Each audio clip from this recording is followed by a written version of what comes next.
Today I want to talk to you about epistemic images. And this is a way of describing an interest that I have in imagery, drawing, painting, and the role that images play in forming human knowledge. I don't think the imagination gets its respect like it should. It's oftentimes dismissed as a kind of fantasy or fancy. It's strictly for entertainment or something like this. It's the stuff of Walt Disney. And all of that is true, but we oftentimes fail to recognize in psychology, in philosophy, in anthropology, the role of the imagination in the formation of the mind and culture. So I'd like to start out by showing you a few images here. And this is from a book. These two images is from a book called Orbis Pictus, or A Picture of the World, or The World in Pictures, written in 1658 by the Czech philosopher John Amos Comenius. And Comenius is not someone you hear much about these days. In fact, when I was training in philosophy, I got my PhD in philosophy, we studied the history of philosophy, this particular era, including a lot on Descartes. Comenius' name never came up. He's simply forgotten among philosophers and psychologists who are sort of in the profession these days, but he was hugely important and influential in the 17th century and for 200 years after the publication of this book. This book was still in print and was used frequently to educate kids and young adults about the world. It was a kind of encyclopedia of nature and of theology and of everything. And so you can see in this picture, there's some wonderful stuff going here. On the left-hand side, you actually see a symbolic representation of God. And the resolution is not very good, but what I can make out in Latin, at least in the triangle, the central triangle there is God the Father, Pater, God the Son, and God the Holy Spirit. And that's obviously fairly abstract because God is abstract. But if you look to the right of it is a wonderful, charming image, which I really love, called God and God's Providence. And here you see an image where you'll see there are figures and they're numbered. And off to the side of the picture would be a text, which in Latin would say what the names of these things were and describe them. And so in the sort of foreground on the right-hand side, you see just a humble servant, number 5, that's just you and me. And on either side of us, you see your better and your worse nature. You see the angel, number 4, and you see the devil, number 6, competing for your attention. You see the eye of God in the background and his sword of retributive justice. And then off to the left, you'll see what is essentially a witch or a practitioner of hermetic natural magic, drawing some kind of circle in the sand in order to manipulate nature. These are some of the more theological drawings from the Orbis Pictus, but it was very common to have very mundane objects, like you'll see in the following, insects, different kinds of insects, trees. What does a soldier look like? What does a blacksmith look like? How do the tides seem to work? This was the kind of stuff that was included in the book. And Comenius thought that it was very important for young people and anyone who's learning something to be exposed to images, because images are much better for the memory and for learning than just text or words. How are images better for learning? Well, they activate the emotions more directly. They seem to get stored better in memory and are easily recalled. And it's good to sort of match them up with terminology. But he was revolutionary in the sense that he thought images could have epistemic value. They could be valuable for knowledge, not just learning, but for actually thinking with images. He even went so far as to say that a kid who has this book should also practice by copying the drawings. They should do drawings that are based on these drawings. In other words, if you can have a live insect in front of you, then draw it. You're going to learn a lot about the insect by drawing it. If you can't, then at least do a drawing of this drawing. That also will have knowledge, potential, and power. This was part of an educational philosophy that was quite radical at the time, because there was sort of a general tendency to sort of stress the memorization of terminology, and it was a sort of a scholastic education. But he was so influential that the Queen of Sweden asked him to come and revamp their education system. I think it was Cotton Mather or Increase Mather invited him to become the next president of Harvard University in the United States, which he declined. So he was in high demand and he was highly influential. But this way of thinking about knowledge and Comenius sort of fell away, just like Comenius himself in the course of history, and not many people know about it. All right, the reason why I'm intrigued by it is I believe that images are part of a kind of pre-linguistic source of knowledge that go way back into our prehistory. So I'm going to be sort of moving back and forth between cultural drawing and I think the evolutionary story of drawing. Here is an image by Robert Hooke in his wonderful book Micrographia, 1665. Now this is about the same time as Comenius, and you can see that it is a remarkable set of drawings. If you haven't seen it before, I highly encourage you to look at Hooke's Micrographia. The detail on this is astounding. Even now, if you look at this drawing of a flea, it boggles the mind as a great piece of artwork. It's slightly disturbing and nauseating. It looks sort of monstrous, but there it is. But Hooke was already being influenced, and I would argue tainted, by Descartes' philosophy, which is happening right around the same time, a little earlier. Descartes, you may remember, took a rather dim view of the body and of perception. For Descartes, your senses, your sight, your hearing, your touch, these are all essentially liars. They are not giving you the truth. They frequently are the source of misinformation. You're constantly confused or misapprehending something. You're hallucinating if you are drinking too much or you haven't had enough sleep. You're seeing, a road that basically goes off into the distance, looks like the sides of the road converge into a point. So the senses, he thought, were unreliable sources of knowledge or certainty for sure. And as a result of that, Descartes' view influenced the view of knowledge. So imagery generally was discounted as a source of knowledge. For example, Robert Hooke himself in the Micrographia says, quote, the pictures of things which only serve for ornament or pleasure, or the explication of such things as can be better described by words, is rather noxious than useful, and serves to divert and disturb the mind, and sways it with a kind of partiality or respect, end quote.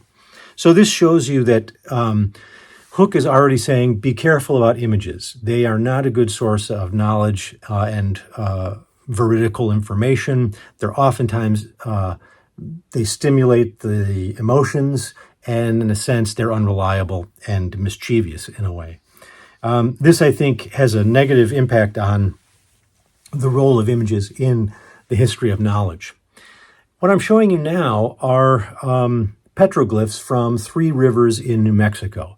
And so I went to New Mexico and hiked up this ledge and found these things. There's actually a couple thousand of these up on this. It's not really a mountain, but it's kind of it's a pretty intense hike.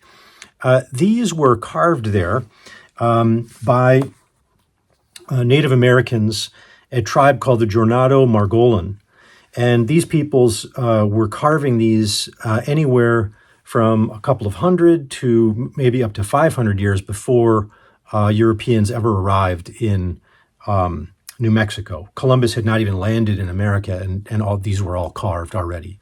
So when I went up there and took these pictures and sat with them for a while, it began to occur to me that there's a kind of puzzle here. For one thing, you can sort of tell what's going on here. Like, I'm assuming this middle character is some kind of lizard or lizard humanoid, probably just a lizard of some kind. The one on the right is a longhorn sheep, I think, with arrows stuck into its body. And the one on the left, I'm not sure what that is, but it's recognizable as a 4-footed quadruped animal. And you might be thinking, what's the big deal?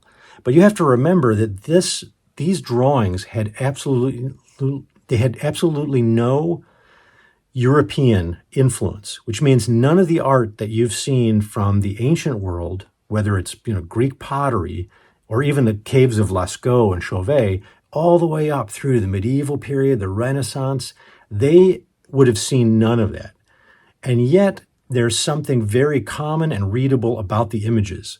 And it suggests that there might be something possibly innate about image making representation, because this was not influenced by a self-reflexive set of conventions that evolved and was transmitted culturally in Europe. And I find that very exciting, and it's the kind of thing that I think we should be paying more attention to. All right, this got me then looking at the literature over the last couple years in developmental psychology about the emergence of drawing in children. And if you look at these images, you'll see two phases. There's many phases in drawing, but these are two of the earliest and two of the most common phases in drawing. All kids, for the most part, seem to engage in what's called shape making. So you see this on the left. It's a kind of scribble, scrabble, just sort of a motor process of moving your hand back and forth with the crayon or the pencil in it and getting these marks on paper. And kids enjoy it. And interestingly enough, apes enjoy this too. There's a lot of work with chimpanzees on this, and chimps enjoy doing this. There's a famous chimp whose name I'm just blanking on, and the chimp was devoted to daily painting and basically would dip a brush in paint and then do this kind of shape making over and over again. Now, it's sort of like a muscular exercise. It doesn't appear to be depicting anything. And yet in children, somewhere around age 3, it's really variant, you start to get what's called the tadpole humans. And your kids will do this kind of a head of a human, and then these kind of like very crude schematic bodies, if you could even call them bodies. They might have like a little bit of a appendage hanging off the head. And in this case, you just have 2 lines or sticks to represent the rest of the body. These are surprisingly common, like kids of different, geographic regions, ethnicities, and class seem to all engage in drawing the tadpole humans. Again, it makes one wonder if there's some kind of innate image grammar that's being activated in kids. And I find this very exciting. All right. It's an interesting question about whether this is an attempt at realism or a kind of iconic representation of a human being by a child. My suspicion is it's a kind of an attempt at realism, but we don't know. And of course, many people's drawing ability does not advance beyond this stage. It's not because of a cognitive or motor deficit, usually. Rather, once language becomes a more efficient communication tool, advancing in drawing may require practice and training. For those who do continue image making, we see many stages of increased representational ability. It's a dance of perceptual and conceptual imaginative power. All right. Now, one thing that we have noticed is that there are some kids who are extremely good at drawing from a very early age without much exposure to drawing. They just pop out, and at age 2, they're drawing like a 5 or 6 year old, in some cases even like a teenager. So we're going to get to that in just a moment. Before we do, I wanted to at least give you a sense of what an image grammar might entail. What are the sort of unique features of image making that the mind and the body has to solve in order to do representational image making? So, for example, anyone who draws has to master the phenomenon of occlusion. Occlusion is when one object covers another, and there's a sort of gap between them, or maybe they rest on each other in a contiguous way.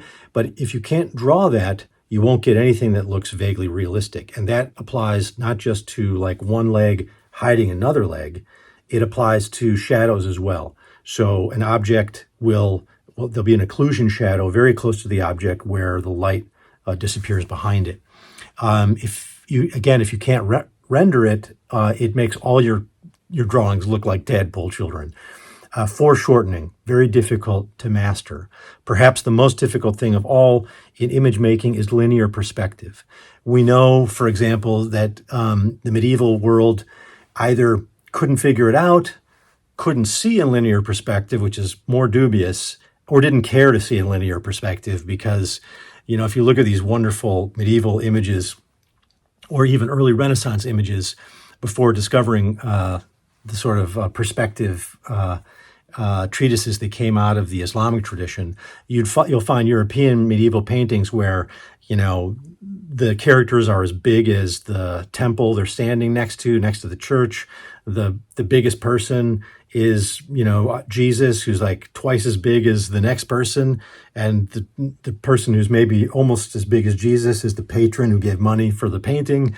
So there's a tremendous distortion in medieval painting that makes it all look charmingly juvenile. So once you master linear perspective, you are over a very significant hump of difficulty. And it's a little bit like, I suppose, someone who's learning music, a child who's learning music, maybe from like a Suzuki method, where you're using your ear and you're training your ear. You're starting to look at sheet music a little bit. But then there's the kind of person who sticks with it and gets over the difficult hump of learning how to read sheet music. On the other side of that challenge or that hurdle is a lifelong ability to read sheet music. And you can still play music without that. You can go into rock and roll and you'll be fine. But you understand it's quite a defining moment, and a lot of people don't get over that hurdle.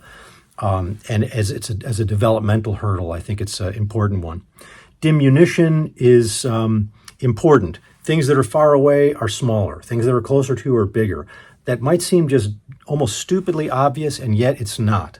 There's a famous story. I don't know how true it is, but it's an intriguing. I think it's an anthropologist, Colin Turnbull, might have told this story in his book, The Forest People, but double check that. He tells about living with people who had spent all their time inside a thickly forested, sort of tropical forest region, and rarely, if ever, got out onto open plains. And when he drove some of his friends out to, some of the indigenous people out to an open plains region, they were shocked to see that there were, large, buffalo that they thought were the size of insects. And in fact, they were just very far away and did not sort of read the diminution in the same way. That's a fascinating case. I don't know if that can be relied upon, and it might stand against any kind of a nativist view that I'm pushing. Obviously, sfumato is very important. You see it in Da Vinci's painting here. The breaking up of the edges and the watering down of the color, very difficult to do and crucial in that kind of representation. So I could go on and talk more about this, but I think I want to get to this more interesting material, which is these precocious kids who are extremely good at drawing or visual representation at a very early age. Perhaps the most famous is Nadia Chomin, who was, at a very young age, like 4 and 5, able to do drawings with foreshortening and realistic perspective and incredible detail. This is one of her drawings here on the right-hand side of what looks like a bugler on a horse. That's just astounding. I mean, that's just a good drawing no matter who and when they did it. In fact, she was doing drawings at a very early age that looked similar to the kinds of deer and bison and, and buffalo and animals that we see in the caves of Lascaux and Chauvet. These are the earliest, cave paintings that go back to, 30 to 40,000 years ago. And so this led some, like psychologist Nicholas Humphreys, to suggest that she was tapping into some kind of innate visual drawing system that our ancestors possessed too. I'll leave that aside, or leave that for you to assess. Here's a quote from Chamberlain, Drake, Cosbelt, Wagemans. We're doing really interesting work on this. Quote, "Drawing is a near ubiquitous activity in childhood, yet few individuals master the ability to create sophisticated, accurate representations in adulthood. Yet there is also evidence of children showing adult-like depictive skills prior to any formal training, suggesting drawing may have an innate component." If you look on the left-hand side, you'll see Stephen Wiltshire. And Wiltshire is still drawing, and you can see videos of him on YouTube or anywhere. He's a remarkable artist who can look at a scene, let's say the scene, the nightline, the nightlife, or the nightlight of New York, and then with just very little perceptual information, he can at a later date recreate the thing with incredible accurate detail, entirely from memory. And what's fascinating about him is not just that the drawings are absolutely gorgeous, but that both Stephen Wiltshire and Nadia Chomin were diagnosed as being on the autistic spectrum. And so this raises very interesting questions about the relationship between certain kinds of drawing skills and cognitive deficits or cognitive capacities. What's the relationship between drawing really well like this and IQ? It turns out that the research that, the empirical research that these folks have been doing shows that there's no connection. In fact, that's why sort of Wiltshire and Chomin are so interesting, is that they oftentimes will reveal a lower IQ in a sort of a general intelligence sense, but a much higher ability to draw and represent objects and people and space and everything. So they don't seem to think there is a connection between IQ and this sort of precocious realism in terms of images.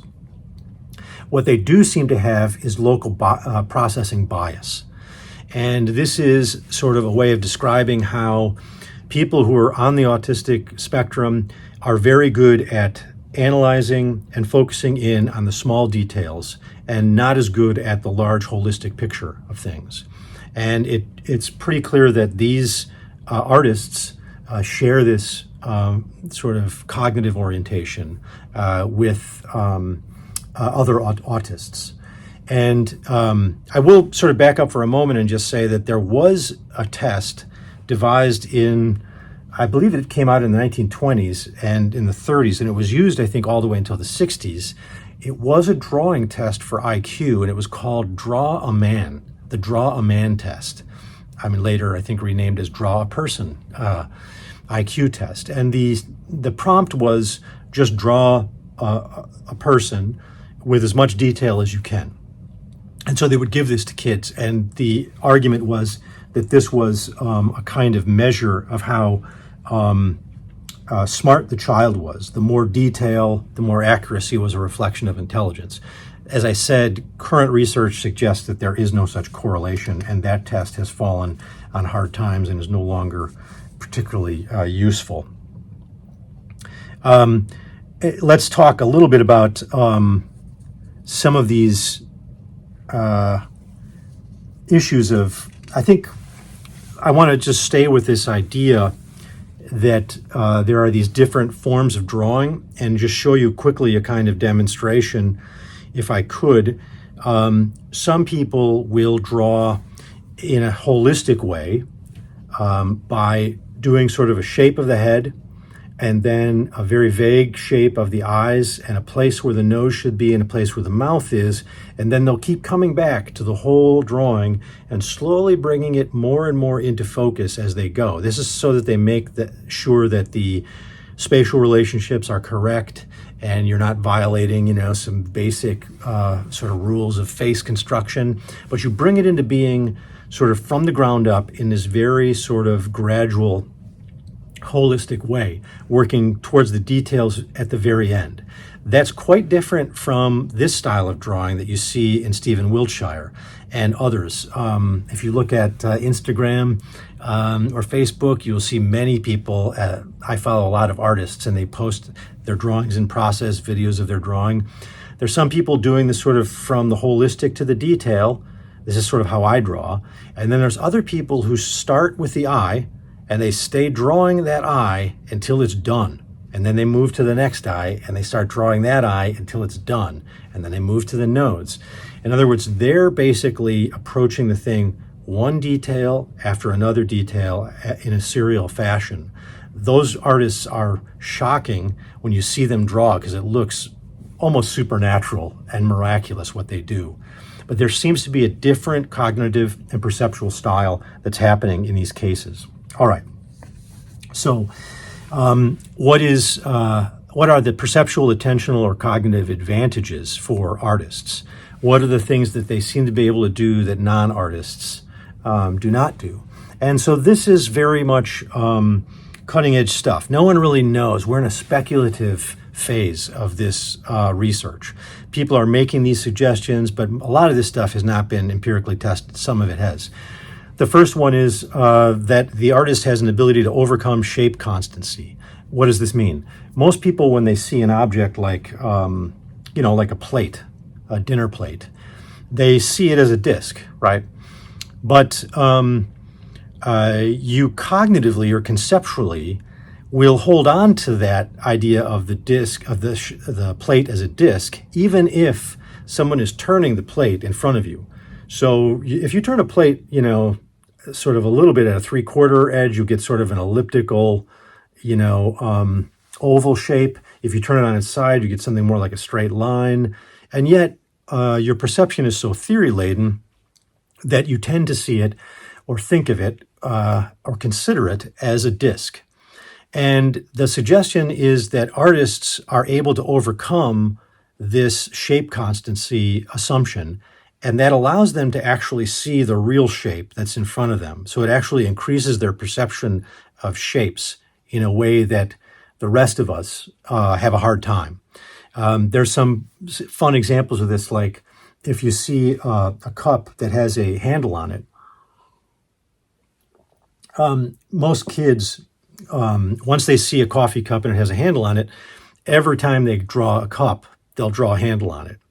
Now, if you turn that cup that's in front of them and you turn the handle away from them, the child can no longer see the handle. What you see instead is just basically a cup that's just a conical shape, and the handle is actually behind it, so it can't be perceived.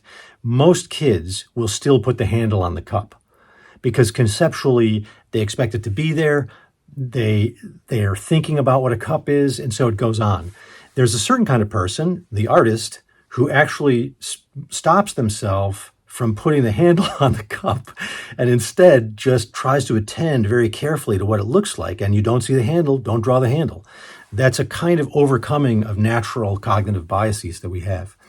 The second one here, enhanced local processing of visual details. We already talked about that.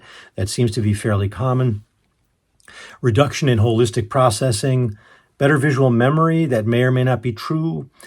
Enhanced ability to recognize degraded images or to pick out embedded visual patterns. Now, it has been shown to be the case in some empirical work.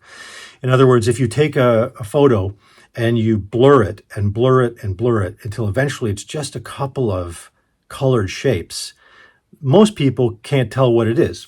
I mean, there's a sort of point beyond which most people can't see what the hell is it. But a lot of artists can keep going to further degrees of sort of blurriness and still be able to accurately identify what the thing is if you introduce this image to them. And they're also able to see patterns within larger patterns at a higher rate than non-artists. They seem to have lower susceptibility to visual illusions. This one is interesting, enhanced mental rotation. Mental rotation is a phenomenon that got a lot of study in the last 20 years. One thinks of the work of Kosselin and Pylishin. And if you look at this image here, there's a sort of a common test which asks you to rotate an object in your mind's eye. And the mentis oculi, as Cicero would call it.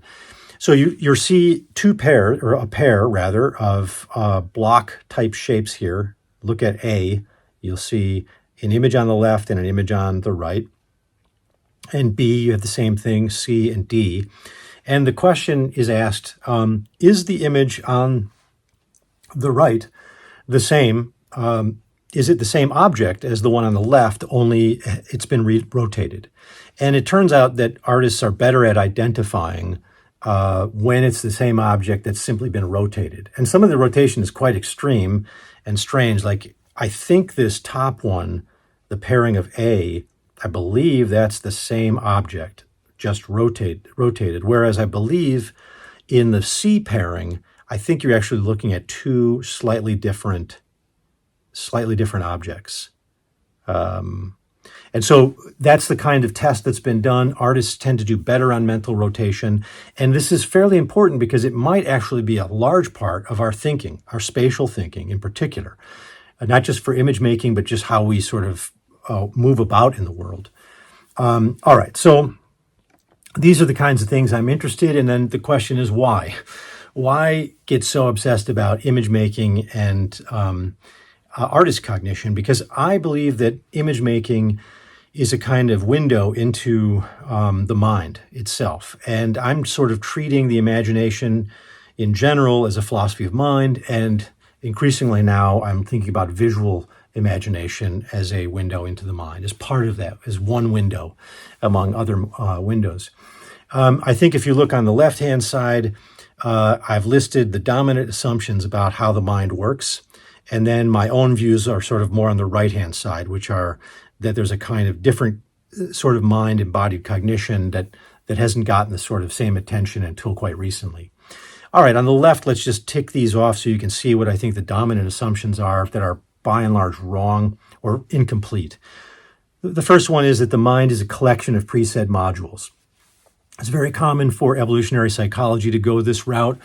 Tooby and Cosmides at Santa Barbara, Steven Pinker, others have suggested that the mind evolved to have a set of kind of Swiss Army knife maneuvers that it could make.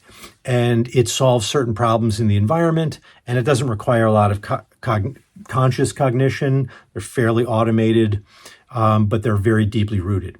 I tend to think this is wrong. Another view of the mind that's become very popular lately is that the mind is a prediction calculator based on Bayesian probability inferences. In other words, the mind is out to predict what's going to happen next so it can adapt to it. I think that's by and large correct.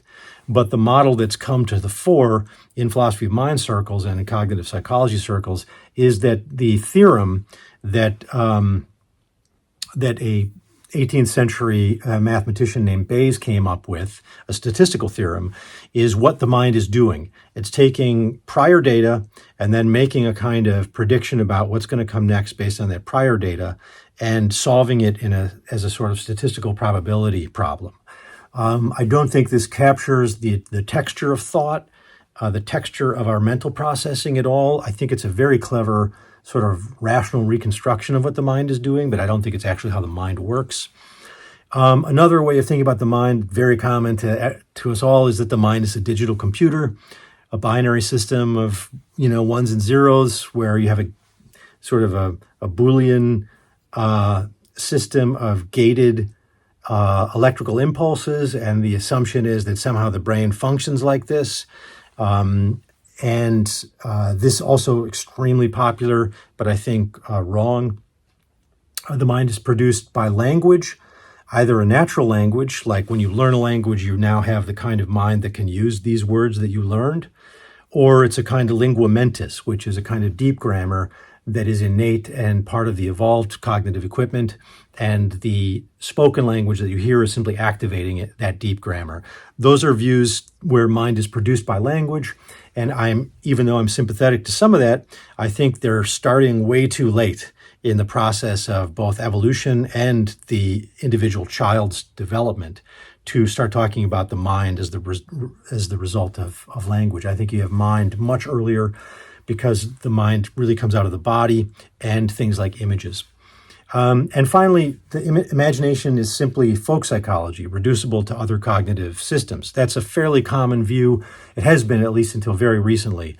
Most people dismiss the imagination as being just, that's a folk psychology way of talking about a whole bunch of other processes, which we're only starting to understand, so let's not get into it. I think these have all been missteps, or at least they're just partial glimpses of what the mind's really doing. And so on the right-hand side, I'm sort of a proponent of the embodied cognition view, and that view has been growing exponentially, I hope, over the last 10 to 20 years. My own mentor was Mark Johnson, who, together with George Lakoff, developed the theory of the mind and language as being primarily metaphorical, coming out of embodied metaphors first, and then literal language as an extension of these deep metaphors from the body. And as I think Merleau-Ponty once said, we should think of the mind as sort of the organism trying to get maximum grip on its environment, both its physical and its social environment. The mind is not just trying to create a taxonomy of the world and describe it, but is trying to get around in it. And these notions of mind are much more compelling for me, and I think that there's a role to play for imagery in this embodied tradition. Okay, so the imagination then, if it's not just fantasy or fancy or entertainment, what is it? And it has been theorized as a faculty, a synthesizing faculty from the time of Aristotle down to the present. Unlike, I think, Plato, who did not have a lot of interest in images and actually had the same kind of hostility and maybe dismissal that you saw in Robert Hooke. Images, if you think about the Republic and the divided line, images are further and further away from knowledge and truth, and as such are very suspicious. Aristotle, on the other hand, thought the imagination was extremely valuable and was a part of the mind. He says it's a distinct capacity or faculty between perception and mind. He says that in, quote, that in virtue of which an image occurs in us. So the imagination is doing its work. You see that it's described at length in De Anima, of blending together percepts and concepts. This was taken up again in the Enlightenment era, and most notably by Immanuel Kant and his theory of a productive and synthetic imagination. But I will just read to you this wonderful passage from Voltaire, which, you know, it's just better to hear Voltaire read aloud than Kant, and for obvious reasons. But this is from Voltaire's Philosophical Dictionary, Volume 6. There's an entry on the imagination. And what he says here just strikes me as remarkably, contemporary in a way. He says, there are two descriptions of imagination. One consists in retaining a simple impression of objects. The other arranges the images received and combines them in the endless diversity. The first has been called passive imagination, and the second is active. The passive scarcely advances beyond memory and is common to man and to animals. From this power or faculty it arises that the sportsman and his dog both follow the hunted game in their dreams, that they both hear the sound of the horn, and the one shouts and the other barks in their sleep. Both men and brutes do something more than recollect on these occasions, for dreams are never faithful and accurate images. So here Voltaire's noticing that the dream is itself highly constructed by the dreamer. This species of imagination compounds objects, but it is not the understanding which acts in it. It is the memory laboring under error. Active imagination is that which joins combination and reflection to memory. It brings near to us many objects at a distance. It separates those mixed together, compounds them, and changes them. It seems to create, while in fact it merely arranges, for it has not been given to man to make ideas. He is only able to modify them, end quote. And I think this is just a wonderful example of the area that I want to explore in my own research, and I think that many of us are exploring. Kant famously sort of developed a theory of the imagination, which was very similar to this, in a way that there was something about judgment that required perceptual input, but also required the conceptual apparatus of logic, and the sort of middle territory he thought of as the imagination. Imagination can be constrained by the understanding or cognition, or it can be in free play, unconstrained by causality, teleology, and rationality. So you can think imaginatively about what's happening within the categories of the understanding, what you know about space and time and gravity, but you can also strip away from, causation and, sort of Newtonian causal views. And now you have like people that can fly and talking plants, and, you can basically start to do all kinds of fun mismatches and category hybridization. So the synthesizing faculty of the imagination then is, I'll give you one example of how this works, where I've sort of updated it to sort of an embodied cognition view that you might find today. In a traditional classical view of taxonomy, you might define a bird by giving a propositional list of defining criteria. So, for example, you might say, oh, a bird is an oviparous biped having a beak, feathers, and wings. If you find any creature that fits that description, that proposition, you have a bird on your hands. But that can be contrasted with a different kind of taxonomy, which we'll call prototype concepts. And the prototype concept is really much more of a fusion of image and concept. So if I say to you, think of a bird in your mind's eye, it's very frequent that people will think of a bird that is their prototype bird. And this bird is probably something you grew up on. So I grew up in the United States Midwest. I think of something like a robin or a starling.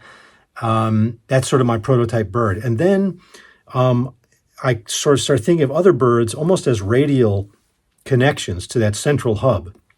So close to that central idea will be, something like an eagle, because it has some of the same characteristics. But then much further away from that central hub will be birds like, the kiwi from New Zealand, or, an ostrich, which is a very different kind of bird. If I grew up as a Inuit, a Native American Eskimo Inuit, I might think about penguins first as my prototype bird. And the point here I'm making is that many of us are thinking in this way. We're using the imagination as a way of organizing what we're experiencing conceptually. There's some interesting work that's now happening about aphantasics or aphantasia versus phantasics. Aphantasics are people that appear to not think with internal mental imagery. And there's some really interesting research coming out on this now. It's possible that people who are aphantasic, who are overrepresented in fields like engineering and the sciences, might well be thinking in terms of their taxonomies and in terms of propositions. Whereas people like me, who tend towards the image, might be thinking in these radial categories of prototype concepts. All right, so why is this important? I think this is part of getting maximum grip on your environment. There's sort of an adaptive imagination that I think is at work, and we are trying to use these abilities to sort of operate in the world. And there are three ways in which this happens. There's probably others, but I want to just spend a couple of minutes on each of these three. One is, I believe that images are very great for knowledge investigation. We started out with that at the beginning with Comenius. I want to say a little bit more about that and update that now. Then images are very important in social cognition. Images and, of course, narrative. And lastly, images and narrative, these sort of mythopoetic forms of thinking are also extremely good in therapeutic processing. So I'll just say a couple of words about that as well. Let's look at knowledge investigation first. Images, I believe, are contributing to knowledge in 5 ways. There's maybe others, but this is worth at least mentioning. The first one is that image making boosts morphological insight, understanding of form and formative process. This is something that the great German poet Goethe noticed. Many people think of him as a poet, but he was also very much a scientist, or following the sciences and developing sort of nature philosophy. He invented the word morphology, and he thought that it was crucial that we study the fully formed structures in nature, but also the developmental processes that bring them about. And he called the sort of fully formed and fixed structures Gestalt, and the formative developmental processes Bildung. And these basically, he thought, were the sort of most universal ways in which we did science. Everything else would be built on top of these. He had an idea of a archetypical plant called the Urpflanz, and he searched around in Italy for it, some kind of a form of a plant in which, if you analyzed it carefully, you would find sort of the seeds or the shapes or the sort of embryonic, nascent forms of other plants. And this had a big influence on the vertebrate zoologist Robert Owen in England, who also created an archetype vertebrate. And this, I think, is something that image making and attention to images really brings to the fore. If you study the forms of things by drawing them, or you study them in art, you can see them better when you go out in nature. And I can say, like, it's anecdotal evidence, but it's true. If I draw nature for a week and then I go out and take a hike in the woods, I see much better. I see forms better.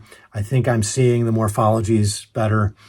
So this is the kind of thing that I think images are particularly good at.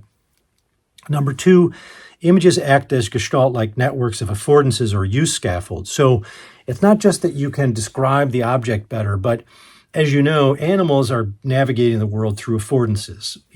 This chair is, for my cat, is climb-upable. And this piano is hide underable. The piano affords hiding. The chair affords sitting on, climbing onto. And the animal is largely trapped in this world of affordances. Human beings are also living in the world of affordances, but the imagination and images allow us to basically create new affordances and add uses and functions onto objects, and the object serves as a sort of repository that saves up that sort of information and creates a kind of use scaffold for cognition. Number three, images act as inferential prediction structures for analogical reasoning and prototype classification. We just saw an example of that when I was showing you the birds as a kind of proto-concept. Number four, images capture and retain somatic evaluative content. I'm sort of calling this affective chunking, which is that when you have an image of a dog, a snarling dog, it contains within it the triggers for a somatic evaluation of that animal and that experience. And in this case, it might be fear. So images are very good at storing the emotional content that may have been there from an earlier experience. I'm going to explain that in a moment. But they're really good, again, acting as a repository, not of just maybe perceptual information, but of emotional information. And then lastly, I would say to think not about the image, but of actually the kinetic process of drawing is also a kind of sense-making that capitalizes on the embodied simulation system that we share with other mammals. And here's what I'm thinking is when you draw, an object like a person or, let's say a machine, a simple machine, a pencil sharpener or a person, in a sense, what you're doing in drawing is you're doing a kind of mimicry of the causal history of the entity itself.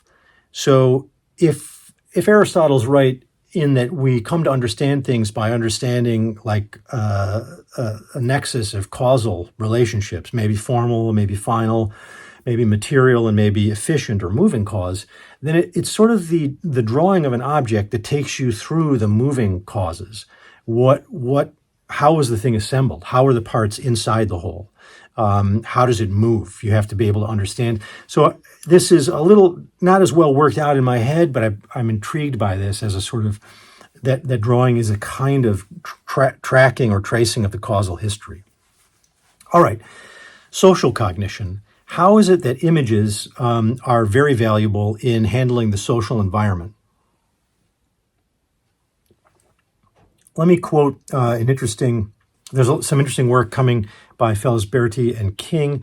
Quote, mental imagery and self-perception are essential to introspective, retrospective, and prospective behaviors.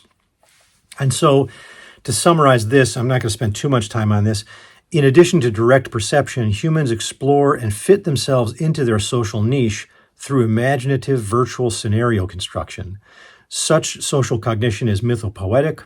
It's not logical. That is to say, you're not doing this by a kind of explicit induction and then a hypothetical deductive, operation of the mind. It's much more about running a kind of virtual reality in your head. And this, of course, has a huge role to play in reading as well.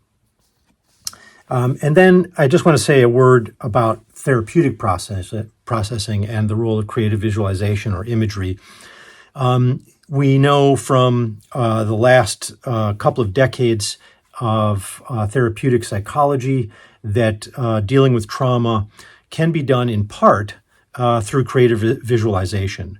So soldiers coming back with post-traumatic stress disorder are oftentimes taught to engage in a kind of imaginative work that helps reduce the negative affect that they're experiencing. But this is a very old tradition in Tibetan Buddhism.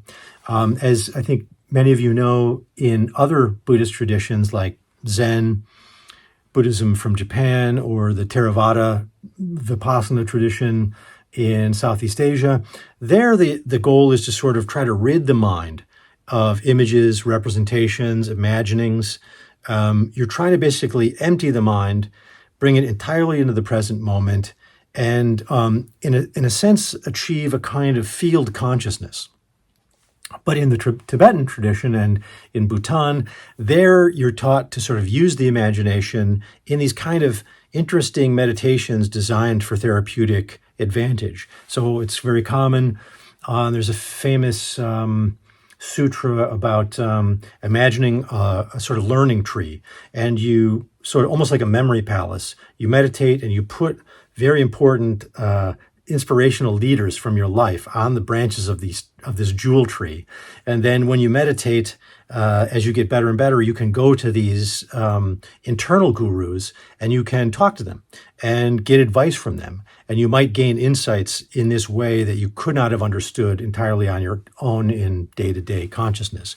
So there's a sense in which visualization, the use of imagery and narrative is extremely valuable in getting maximum grip on your environment in terms of its therapeutic processing.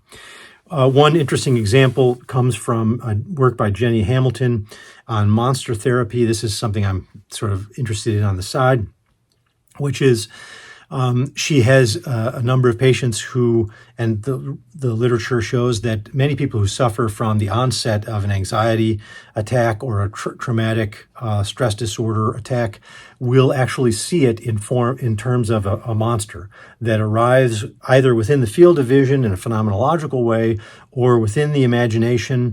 There's a general feeling that the creature is there now in the room, and she is working with people to try to find narratives and images that take that monster threat and either transform it into something that's more positive, or tame the monster, or repudiate and destroy the monster. There's a variety of ways in which you can try to sort of restore positive affect, rewrite it over the negative affect. And so how do we do this? Coslin says, there's 4 different stages of image thinking. There's image generation, image maintenance, image inspection, and then image transformation. And humans are very good at all these forms of thinking, but little attention has been brought to it. All right. Now, in the few minutes remaining, I want to explain how I think all this happens. Like, what's the internal mechanism by which an embodied sort of knowledge through images can happen. And I think we need to understand 2 things. One is we need to understand decoupling, and we need to understand biosemantics. Now, these are huge fields, and I can't do them justice, but a very quick sketch will give you a sense of what I'm up to. A philosopher of science named Ruth Millikan argued that concepts could be seen sort of like the god Janus, who is two-faced. That a concept, let's say dog, has both an imperative meaning and an indicative meaning. What does this mean? It means that a dog, the imperative meaning of dog, will be that you need to move, or there's some kind of action you need to take with regard to the dog. And the indicative is just a sort of reflective description of the dog. So, for example, if a dog runs in here and I say dog, it's going to have a purely indicative meaning if the dog looks friendly and I just say, hey, dog. But if it's snarling and I shout dog, you feel the imperative meaning of the concept dog suddenly emerge and take dominance. And this is the idea that all words and all concepts have this kind of dual aspect. They have an imperative function that makes you that motivates you to do something, and they have a purely descriptive function, which is more like a descriptive taxonomic view. You might talk about dogs like Linnaeus would. Well, it's Canis Familiaris, and build a system, and then you might build science on that system. That would be an indicative use of the language. But oftentimes, the language remains sort of in between these two states. And animals, we think, probably have signals that are almost entirely within the imperative mode. So an animal might have a bark or a chirp or some kind of sound that it makes, and invariably, 99% of the time, that signal is telling others to do something. There's an eagle coming, there's a snake there, move. It's a fairly clear tie between the signal and the stimulus. But what happened for humans is that there was a decoupling of the signal from the stimulus, so that eventually we ended up with stimulus-independent signals. And words are just the most obvious case where, like, if I want to indicate a snake and I go, tss, that's an onomatopoeia. The word actually refers to a sound the snake makes. But the English word snake, obviously is very far from the stimulus that originated the meaning of that concept. Decoupling is then this interesting question, is how did our minds decouple signs or signals from their immediate, environment to something that can then be entertained when you're just reflecting? And the place where this happens first, we think, is in dreams. So there's sort of involuntary cases where images and memories get up out of their natural perception of everyday life, and they run around inside the dreaming brain in a narrative that's disconnected from what actually is happening in perception, because you're laying in your bed sleeping. This is the decoupling that I think is very interesting. And I think it's very important, for how we're going to see the embodied meaning of images. Memory is a place where you have a decoupling. Simulations, like I can see somebody do a dance and I can try to copy them, and then later I can work on it. So I'm taking the simulation, the pattern or the grammar of body movements offline. And language is perhaps the most obvious case of this, but let's look at a speculative history of stimulus-independent signals.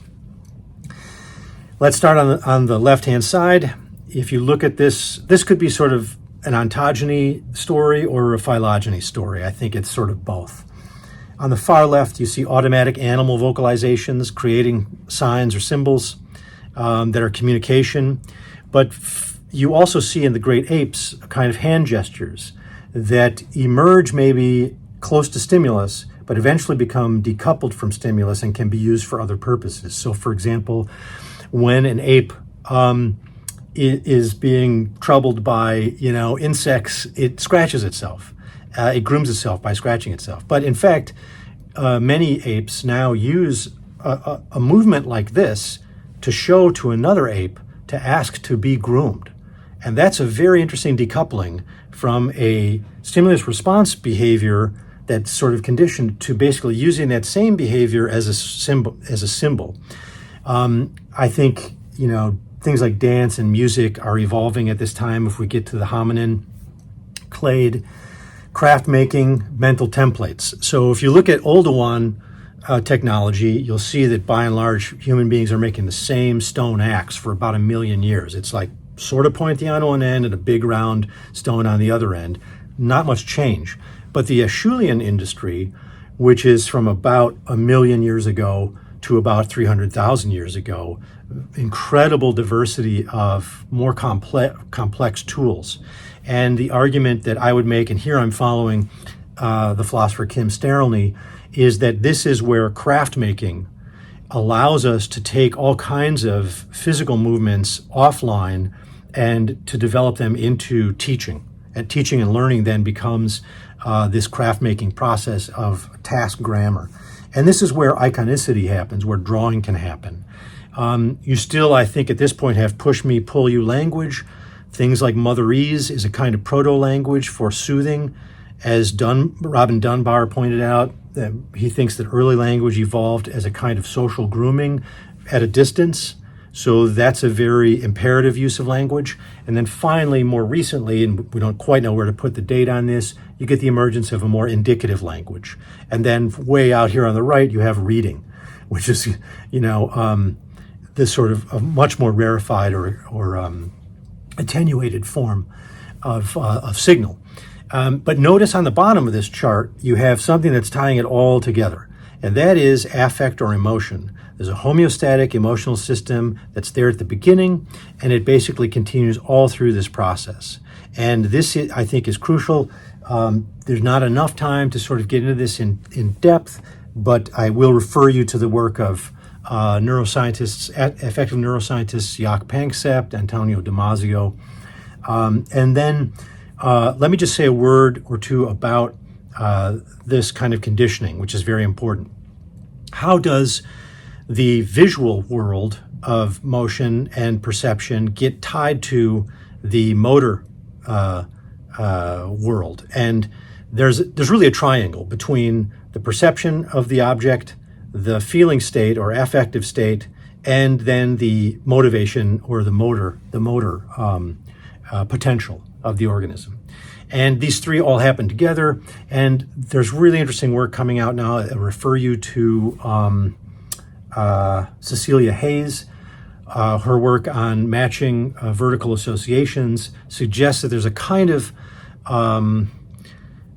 conditioning that happens where the baby will see their hand closing like this, let's say. And if you look at that perceptually, and then you feel what that feels like in the motor system of the brain, then by Hebbian principles, what fires together wires together, and you get a kind of mirror neuron setup where I can see the hand closing and also simultaneously feel it. Now, it turns out when I see another chimp, when a chimp sees another chimp closing their hand in this way, their motor areas of their brain also light up. Same thing is argued with regard to empathy. When I see you suffering, I actually feel a small taste of that pain too. And as a result of that, the idea of a mirror neuron is this idea of a sort of embedded and very complex simulation system. And that is interesting because it's those feeling states that create the semantics or the meaning of the terminology. So if I say dog, or if I say apple, then that signal actually is going to entail and bring in all of that imperative affective coding as well as just the descriptive meaning of the word. In other words, the meaning of dog will also be biosemantic rather than just propositional, because it will activate things in me. I've been bitten by dogs 3 times. So when I see dogs, when I hear about dogs, there's just in the back of my, in my embodied system, a frisson, a kind of fear and dread and anxiety, which probably the dog sees and then bites me and creates a terrible feedback loop of dog fear. I'm kidding. I'm not really that afraid of dogs, but I think you see my point. How this works is something that Jaak Panksepp, the great neuroscientist, was developing, and I refer you to his work. You could have innate fear systems that you share with all other mammals, and he seems to have found like a short list of these. He thinks there's 7 of them. Others would say 5. But let's say you've got a kind of fight or flight mechanism. That is something all mammals have. But you and I are conditioned differently than other mammals. So we're actually afraid of things like the dark, whereas a rat is afraid of the light. Same fear system, but conditioned to a different stimuli. Then there's a third level up, for us at least, where we then have the tertiary process of rational thinking, culture, reflection, these more indicative levels of language, and those can get us to be afraid of all kinds of things. So then you have a horror tradition built on top of the fear that really goes down to the core self. So Edgar Allan Poe, Stephen King, these are all masters of literature that are exploiting a vertical sort of causal connection down to the sort of reptile brain. And this is how, the system can be very embodied and yet also very abstract in the form of literature. And that brings us to the closing question, which is, what does all this have to do with reading? And I think you can see it has a lot to do with reading. Written language is a distant, stimulus-independent representational system, but it is still tethered to the imperative biosemantic body. And this is basically reading is immersive, I think, because of the biosemantics of imagination generally and language specifically. So when you're reading a book and you can't get into it, it's not activating these sort of somatic markers in the same way. Whereas when you find yourself in this immersion experience, I think what you're doing is activating this biosemantic simulation system very effectively. And the good writer can do this, or maybe you just have to be in a certain mood for this to happen. There's a way of thinking about language here that's different from the traditional way, and I think it's worth just mentioning.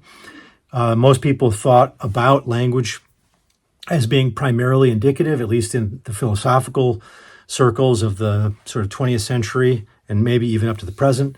But I think, imagine if language is a map, and it's not just referring to an object. Like if I have a map, let's say, of Chicago, and on the map is the Sears Tower or Buckingham Fountain or whatever, that would be where the sign is actually referring to something apart from it.